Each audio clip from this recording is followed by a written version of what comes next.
Hola, hola a todos, ¿cómo están? Espero que se encuentren muy bien. Bueno, en esta oportunidad vamos a hablar brevemente de proteínas totales y cómo lo van a cuantificar en el práctico.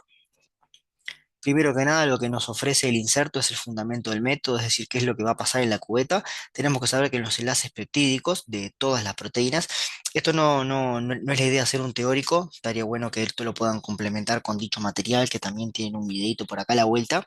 Tenemos que saber que todas las proteínas están unidas por aminoácidos y los aminoácidos se unen entre sí a través de enlaces peptídicos. ¿Qué es lo que pasa en el fundamento del método? ¿Qué es lo que sucede en la cubeta? Bueno, todos esos enlaces peptídicos, cuando se les propicia un medio alcalino y se le agrega el ion cúprico, o sea, el ion cobre, reaccionan para poder dar un color que nosotros lo vamos a medir a 540 nanómetros. ¿Tá? Acá hay cosas que ya se desprenden, ya podemos saber de antemano que esto es una técnica colorimétrica porque está por encima del espectro visible. Y acá tenemos que la intensidad es proporcional a la concentración de proteínas totales de la muestra. Vieron que no dice nada de inversamente proporcional, así que otra conclusión que podemos obtener de estos renglones es que la curva va a ser creciente. ¿Qué reactivo nos ofrece el kit? Tenemos un reactivo A que ustedes ven que no dice nada que tengamos que preparar ni hacer ninguna dilución previa. Y este reactivo lo que tiene fundamentalmente es el cobre, que justamente va a ser el que reaccione con estos enlaces peptídicos y me propicia hidróxido de sodio, que justamente es el que me va a dar las condiciones para que en el medio alcalino este ion cúprico se una o pueda reaccionar con los enlaces peptídicos. Esto simplemente a modo de repasos, nosotros tenemos la posibilidad de ver qué es lo que sucede con todos los componentes de un aminoácido y de otro. Ustedes ven que por una reacción de deshidratación, es decir, se pierde una molécula de agua y lo que se termina uniendo es este carbono del grupo carboxilo, que es este acá, se termina uniendo a este nitrógeno que forma lo que es el grupo amino. ¿Tá? Ustedes ven acá cómo queda formado el enlace peptídico. Acá esto les intento simular una proteína que cuando uno la estira, ¿tá? Esto es muy poco académico, pero bueno, la idea es que esto sea práctico y muy visible y entendible y bueno, dejaremos las palabras académicas para cuando corresponda, pero la idea es que cuando uno, si tuviéramos la posibilidad de estirar estas proteínas, veríamos estos enlaces peptídicos que el cobre justamente reaccionaría con ellos y esto es lo que va a terminar dando un color que es lo que vamos a medir nosotros a 540 nanómetros. ¿Tá? Es colorimétrica porque lo mido a 540 nanómetros y a su vez yo voy a ver color en lo que es la cubeta. ¿Qué tipo de muestra vamos a utilizar? Acá ustedes muy bien leen que es suero, que por supuesto tiene que estar libre de hemólisis, porque ustedes ven que acá voy a utilizar una longitud de onda de 540 y 540 ustedes ven que es donde está uno de los picos de lo que es la hemólisis.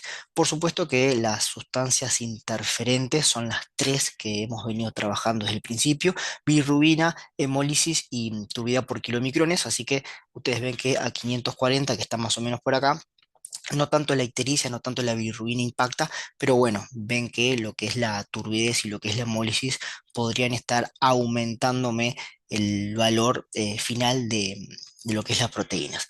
Cosas importantes. Primero que nada, tenemos que decir que la hemólisis, cuando dosificamos proteínas por el método de Buret, si yo tengo una muestra hemolizada, voy a tener que la hemoglobina me interfiere de dos maneras. Primero vamos a tener que va a jugar un papel importante como interferente espectral, porque ven que de alguna manera va a absorber longitud de onda porque andan más o menos al lado. O sea, tengo por un lado el aumento de la absorbancia porque es un interferente espectral. Y a su vez es un interferente químico porque la hemoglobina tiene enlace peptídico. Entonces, de alguna manera, el equipo me va a devolver una absorbancia que va a estar de alguna manera en más con la que verdaderamente el paciente tendría si no tuviera la muestra hemolizada. Esto sucede porque ustedes saben muy bien que la hemoglobina es una proteína, tiene enlace peptídico y estos enlaces peptídicos van a reaccionar también con el cobre. Entonces, en este caso puntual es interesante saber que la hemólisis juega dos partidos. Primero que nada, tiene una interferencia espectral y por otro lado tiene una interferencia química. Cuando seguimos el inserto, nos damos cuenta que llegamos a la parte de procedimiento donde siempre vamos a tener tres tubos, ¿no? Un blanco, un estándar y un desconocido. El estándar, ustedes saben muy bien que es para obtener el factor. Entonces, el estándar tiene un valor, yo ahora me lo inventé porque no lo dice específicamente el inserto, pero cuando ustedes tengan el inserto, o mejor dicho, cuando tengan el estándar frente a ustedes, van a poder ver el valor de este inserto. Y después, como siempre les digo, es como seguir una receta de cocina, ¿no? El blanco va a tener solamente el reactivo A, Lo que es el estándar va a tener estándar y reactivo A, que esto lo vamos a hacer reaccionar y me va a dar determinado color. Y el desconocido lo que va a terminar es teniendo muestra y reactivo A, que lo vamos a hacer reaccionar y vamos a tener un color. Esto por supuesto lo vamos a medir en el espectrofotómetro a 546 nanómetros y lo vamos a medir a los 15 minutos. ¿Ah? Entonces acá ya también podemos presuponer que es de monitoreo continuo o de punto final. ¿Ah? Acá ya podemos concluir que es de punto final porque hago una medición a los 15 minutos. No es, por ejemplo, como las enzimas que tengo que estar midiendo cada un minuto durante hacer 4 mediciones. Entonces, ¿qué es lo que vamos a hacer? Acá les puse las diferentes absorbancias inventadas, por supuesto, correspondiente a los diferentes tubos. Y después, más abajo el inserto nos dice cómo yo debo calcular. Me dice que las proteínas totales de mi paciente es multiplicar la absorbancia del desconocido, o sea, esta absorbancia por un factor. Y este factor, ¿cómo lo calculo? Tenemos que tener lo que es la concentración del estándar dividido la absorbancia del estándar, que es lo que yo les presento acá. Acá tengo la concentración del estándar y lo voy a dividir por la absorbancia del estándar y esto me va a dar un factor. Este factor es el que es la F, claramente, y después lo que voy a tener que hacer es multiplicarlo por la absorbancia del desconocido. Así voy a llegar a que mi paciente va a tener una concentración de proteínas totales de 5,98 gramos por decilitro. Cosas importantes, ¿por qué la reacción o por qué, mejor dicho, el inserto me pone un tubo blanco si todavía no lo hemos usado? Bueno, una de las cuestiones que yo no se los mostré, porque se los voy a explicar ahora, atentos a este renglón rojo y rojo que está titilando. ¿Qué es lo que pasa? Esto yo no se los había mostrado para explicárselo ahora.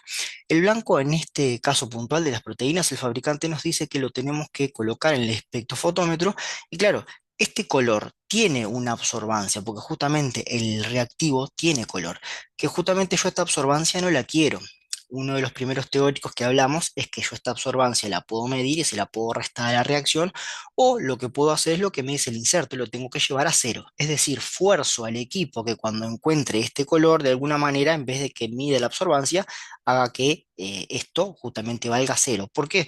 Porque si yo hago que esto valga cero, cuando coloque el tubo del desconocido, que es el de mi paciente, solamente voy a tener el color de la reacción. Está justamente el color que a mí me interesa y no voy a estar dándole más absorbancia porque justamente ya desconté, por así decirlo, la absorbancia del blanco.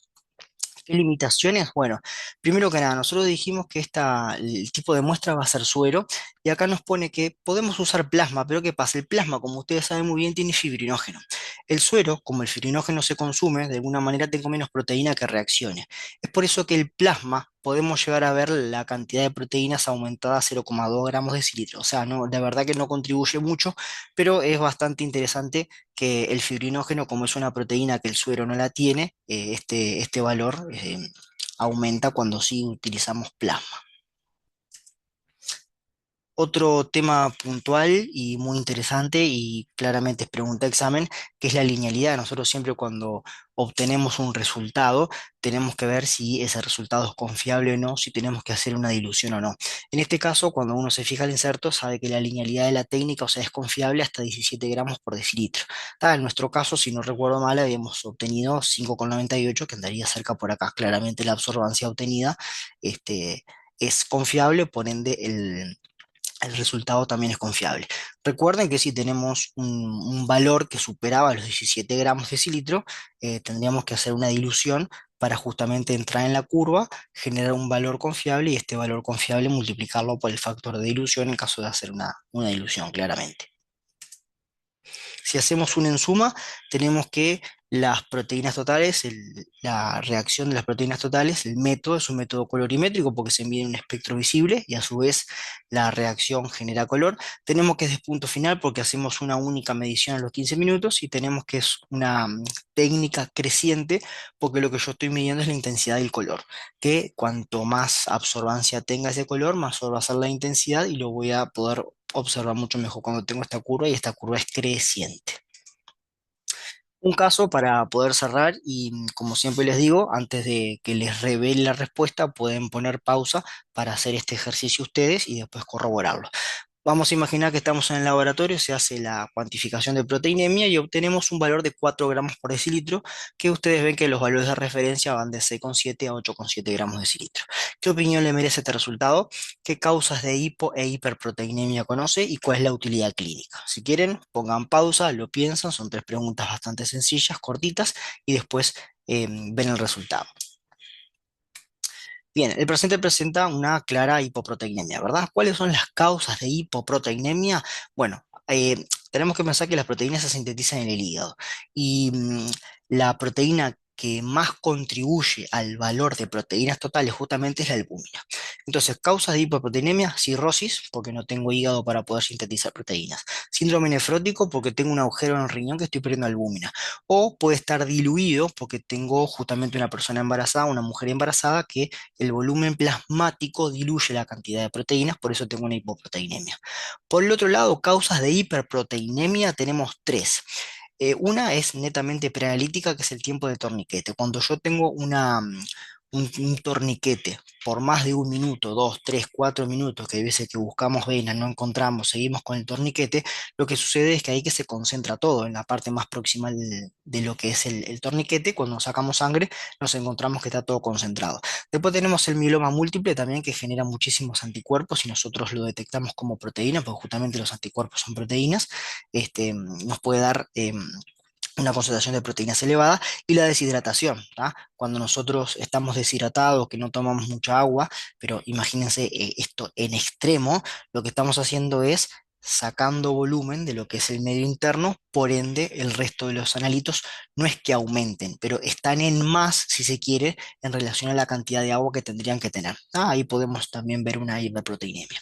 La utilidad clínica, ¿para qué? Bueno, primero que nada, como siempre les decimos, las proteínas totales forman parte del perfil hepático, así que debemos valorarla junto con otras proteínas que nos aporten más datos, o, por ejemplo, las proteínas totales nos sirven para evaluar cómo está funcionando el hígado, por eso tendríamos que también compararla con otro patrón que nos hable de la síntesis hepática. Por eso les pongo acá, analito que valora la síntesis hepática, se debe valorar en conjunto con, por ejemplo, la albúmina o con la colinesterasa, y tenemos que saber que la colinesterasa es un marcador de intoxicación por órgano fosforado, así que vale la comparación con la colinesterasa cuando justamente no tengamos la intoxicación con órgano fosforado, porque si no, no tendría sentido con la comparación. Chicos, nada, teórico cortito para que ustedes más o menos tengan una idea de lo que van a ver en el práctico, cómo interpretarlo. Y bueno, nada, como siempre, quedo a las órdenes, me mandan mail, mensaje, lo que ustedes quieran. Y nada, nos vemos en el próximo. Saludos para todos.